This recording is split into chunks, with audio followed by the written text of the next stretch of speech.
Ili roba likijaa nimepata sana shilingi 3,000. Hilo limejaa kabisa. Limejaa mpaka juu ndio upate 3,000. Hiyo 3,000 mama ntilie chakula 2,000. Maji jelo. Unabaki na jelo. Utarudi kupanga chumba cha shilingi 40,000 au tutaendelea kulalaga nje tu mjini?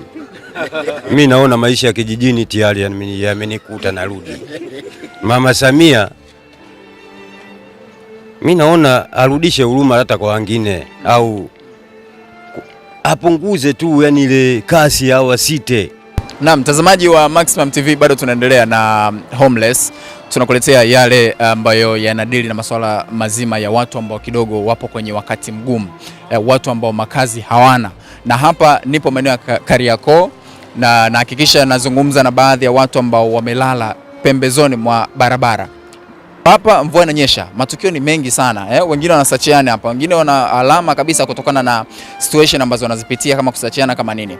Huyu ni mojawapo kati ya watu ambao wapo kwenye situation hii, na nikapata fursa pia, akasema yeye anataka kuzungumza na mimi. Sawa, mimi nimekuja kuzungumza naye, lakini akasema yeye anataka kuzungumza na mimi. Brother, kwanza mambo vipi? Mambo safi. Heshima yako kwanza. Safi kabisa. Kwema kabisa. Kwema kabisa mwanangu. Pole kwanza na shughuli za kutwa nzima. Nimeshapoa mwanangu. Changamoto tunaiona. Unaitwa nani? Mimi naitwa Safari Laga. Safari? Laga. Safari Laga. Hili ni jina lako mwenyewe kabisa la wazazi au? Kabisa Safari Laga. Baba yako anaitwa nani? Michael Fwaja. Baba yako anaitwa Michael. Michael au Fwaja. Kwa hiyo jina lako halisi wewe ambalo ulikuwa unaitumia hata shule? La shule huko? Ndio. La shule naitwa Stefan Michael. Stefan Michael Fwaja. Lakini kwa hapa wadau wote wanakuita Safari Laga. Safari. Napenda mambo yetu nakunywa sana pombe ile Laga. Kwa hiyo watu wananijua kwa jina la Safari Laga. Umetoka mkoa gani? Nimetoka Morogoro, sehemu moja Kibelege huko Morogoro. Morogoro ndani huko? Ndani huko. Mwaka gani umekuja hapa? Nimekuja mwaka wa Rais Kikwete ndio nimeingia mjini hapa. 2010 hivi. Mpaka nakuja rais wetu marehemu Magufuli. Ilikuwaje kuaje? Tupe safari yako kwa ufupi, utuelezee kutoka Morogoro mpaka jijini Dar es Salaam. Ndio nimekuja nikiwa na msingi wangu kama wa 200,000. Nimeganga Karume hapo, nimekuwa na kimsingi changu leo cha kuganga. Nimekwenda vizuri kibiashara mpaka nafikisha kama 500,000 hivi. Msingi wangu ulikuwa mkubwa tu. Nilikuwa na frame yangu hapo, baadaye frame tukaziondoa. Kwa hiyo tukawa tunakuja tunavizia saa 10 kama wezi, tunaweka mizigo yetu, tunatafuta 200 300. Lakini baada ya siku, ilikuwa siku ya Ijumaa, wakaja wakanikamata wale 6. Wamenipeleka wapi? Wamenipeleka hapo kwenye faini hapo mahakamani. Faini sina 70, nikaenda jela na mzigo ukachukuliwa na 6. Kwa hiyo mpaka sasa hivi unavyoniona sina makazi tena. Makazi ndio haya tena unajua tena ukishapoteza mali na umekaa jela kwa muda wa mwezi na mali yako huko urudishiwi. Ina maana sasa nianze kuganga tena upya ndio naweza nikaunga na ukota skrepa vyuma. Sometime napita Kongo kwenye maduka humu tunapata vipodozi, viatu vibovu, tunaunga tena tutafute misingi. Hiyo imekuja baada ya hii sheria kwamba tutaki machinga pembezoni mwa barabara. Imekuja sheria hiyo, lakini sasa sheria imekuja ikiwa bado sisi hatujajiandaa. Mafremu yamevunjwa ghafla. Tukawa sasa bado watu hatujajiandaa ile makazi maalum. Kwa hiyo serikali lakini ilisema imetenga baadhi ya maeneo kwa ajili ya watu ambao ni wa machinga ambao walikuwa pembezoni mwa barabara kwamba wahamie kule. Au hiyo iko vipi kwako? Hiyo imefahamika. Uwezi wewe ukawa na biashara ndogo ukaenda kukaa kwenye gorofa kule juu kule machinga. Kule juu kabisa kule ya gorofa kule uwezi ukaenda kukaa kule. Una scan tight zako labda 10 20 uwezi ukakaa. Sisi ni walengaji humu uuze labda scan tight zako 10 20 uende dukani ukaongeze tena zingine humu tunaunga.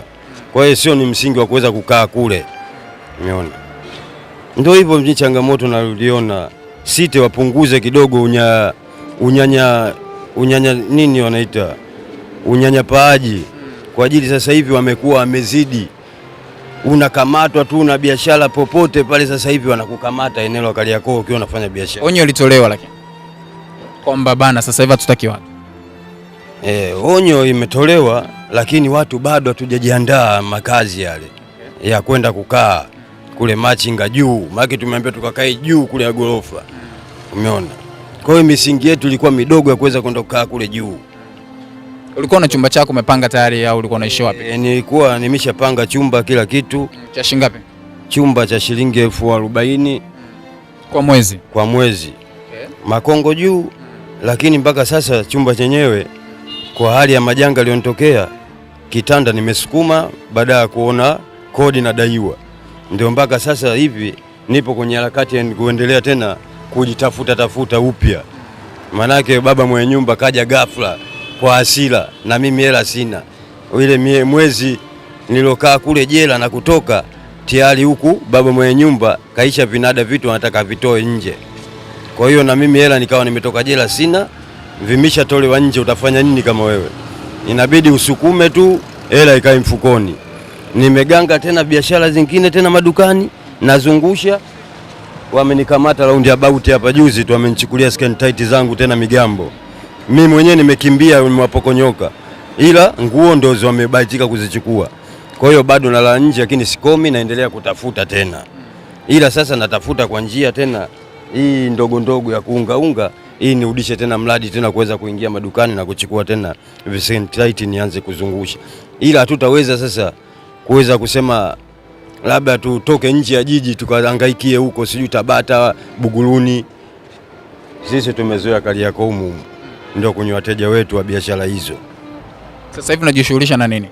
Kwa sasa hivi najishughulisha na mambo haya hapo. Unaona iroba hii? Hizi ni nini hizi? Hili gunia. Yes. Atoe moja. Onesha tu hapo usitoe. Sasa hivi nimejiunga na kusafisha. Sasa hivi nimejiunga na kusafisha jiji. Umeajiriwa? Sijaajiriwa, ila nimeingia mwenyewe kusafisha jiji. Umejiunga nao City wenyewe? Nimeingia kusafisha jiji bila kujiunga na City. Yaani kwa manufaa yangu mwenyewe tunayaokota humu madukani na kwenda kuuza pale kupata riziki sasa ya kula. Maana hii haitanifanya mimi nirudi tena kupanga chumba na kulipa chumba 40,000.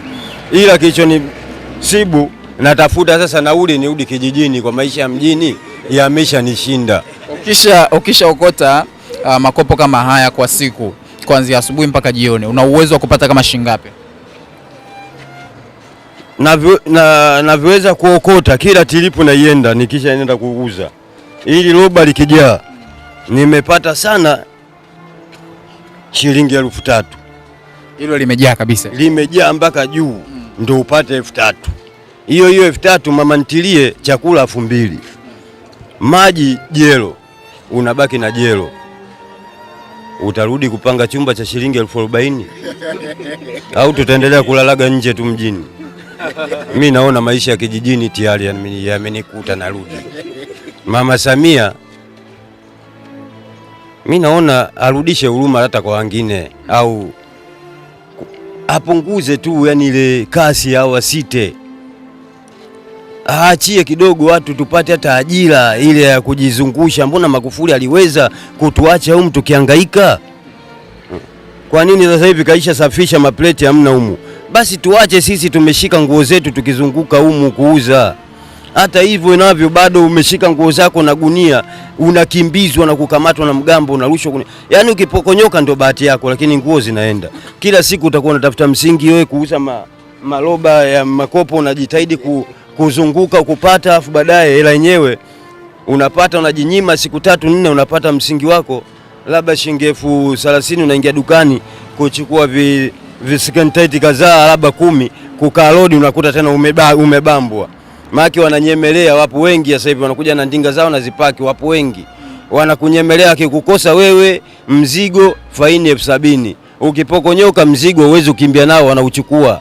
Kwa hiyo inakuwa kama mazoezi Mama Samia anatupa ya kukimbia na kukimbia mali zetu kuachia mgambo. Yaani kama ni msingi sasa Mama Samia anatumia. Ukimbia uache mzigo, mgambo waishi wale.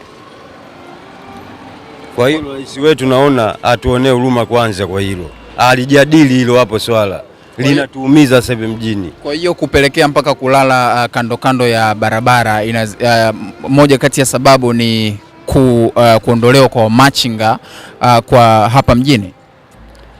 Inachangia kwa ajili unakuja kushindwa mpaka kulipa chumba kwa ajili biashara unaipata, kwa kuuza hakuna, ukisema uzunguke nayo humu unakamatwa. Wizara ipo, rais yupo, rais umeenda naye moja kwa moja, lakini kuna wizara ambao hawa ndo wanaomwakilisha rais.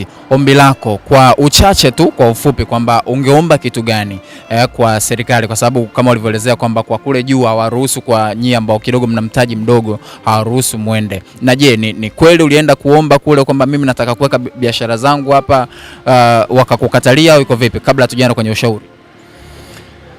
Nimeenda kule juu, wakasema nyinyi wenye vimsingi vidogo hamna nafasi huku. Nafasi hamna, maana wenzetu walioungua moto hapa Karume wote wameenda kule juu, na wengine wamekosa nafasi vile vile.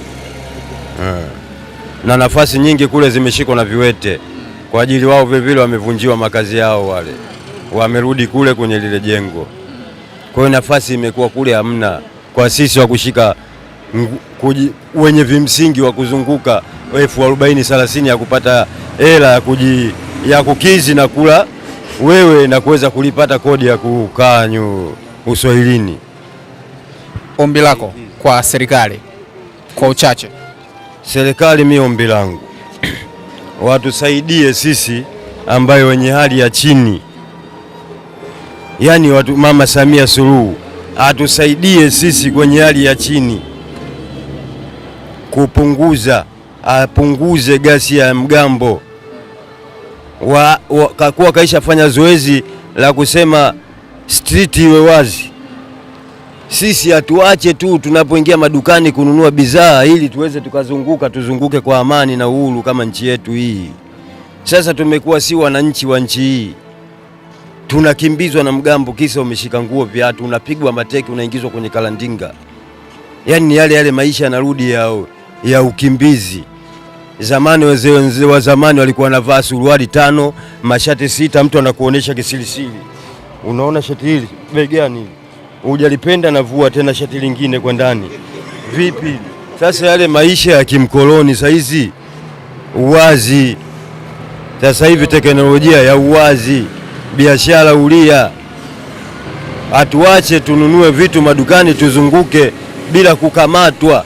Aiza mgambo awaambie tu bwana, kiutaratibu hawa watu waambie tu na mali yake bebe, aondoke, asirudi sehemu hiyo ambaye labda wanaona gasi, labda mtu kaweka tu vingo vyake, si kumnyang'anya mtu mali yake. Wengine wana watoto na familia.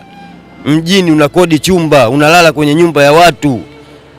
Ndio matokeo ya mwisho nafika na kuja mimi mfanya biashara leo hii na ukota makopo na ukota maboksi.